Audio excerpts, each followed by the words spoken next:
একটা অঙ্ক দেখব সরলীকরণ, অর্থাৎ এটাকে সরল করতে হবে। তো এই সরলটা আমরা কিভাবে করব? আমাদের ফার্স্টেই বলেছি যে আমাদের যে সংখ্যাগুলো থাকবে সেগুলোকে আমরা কি করব, ছোট ছোট বেস তৈরি করব। তো এখানে আছে 16, তো 16টাকে কত করলে, অর্থাৎ 2 যদি করি আমি, তো 2 কত করলে 16 হয়? 2 to the power hot equal to 16, তাহলে 2 কত পাওয়ার করলে 16 হয়?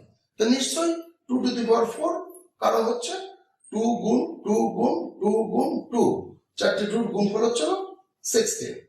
তো সেই সূত্র অনুসারে সেইভাবে আমরা দেখি যে 2 to the power 4 whole to the power n minus 1 by 2 square whole to the power n minus 1। যত ছোট করা যায়, সূচকের ক্ষেত্রে ব্যাপারটা হচ্ছে বেসটাকে যত ছোট করা যায়, 2 3 ভিতর কিভাবে আনা যায়, 2 3 ভিতর কিভাবে বেসটাকে আনা যায়। তো আমরা 2 to the power 4n minus 1, তো আমরা এখানে কি লিখতে পারি, 2 to the power 4n minus 1 by 2 to the power 2n minus 1। Is it clear? তো এখন আমরা এইখানে কি করতে পারি আমরা তাই দেখবো। এই যে এই ফাংশনটাকে আমরা কিভাবে এই ফাংশন নিয়ে যাব। তো আমরা কিভাবে নিয়ে যাব, আমরা দেখি 2 টু দি পাওয়ার 2n তার হোল স্কোয়ার, তাহলে কি আমরা 2 টু দি পাওয়ার 4n লিখতে পারছি?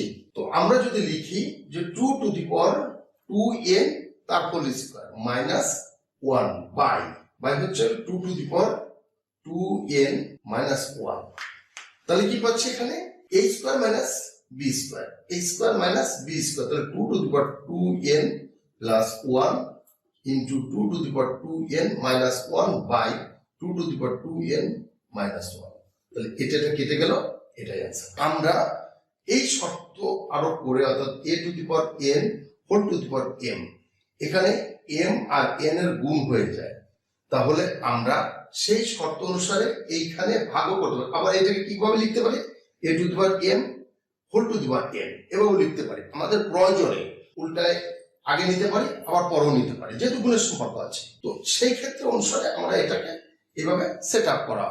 কিন্তু যদি আমরা এটা করি, এই যে অঙ্কটা করলাম আমরা, তো এখানে আমাদের এইটা সরলীকরণ যদি করতে হয়, তাহলে আমাদের এখানে 3 আছে, নিশ্চয়ই এখানে 3 বানাতে হবে, এখানে 2 আছে, এটাকে 2 নিতে হবে।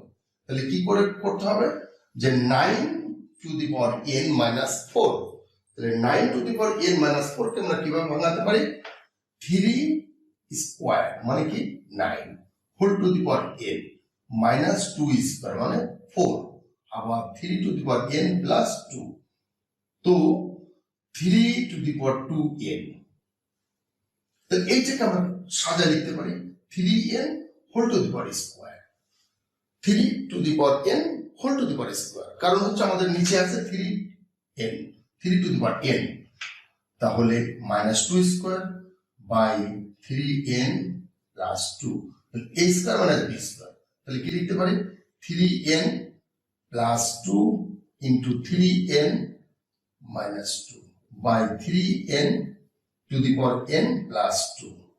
তো এটা কেটে গেল, আমার অ্যান্সার এটা। Is it clear? তাহলে এই যে অঙ্ক আসলে অবশ্যই আমরা করতে পারি।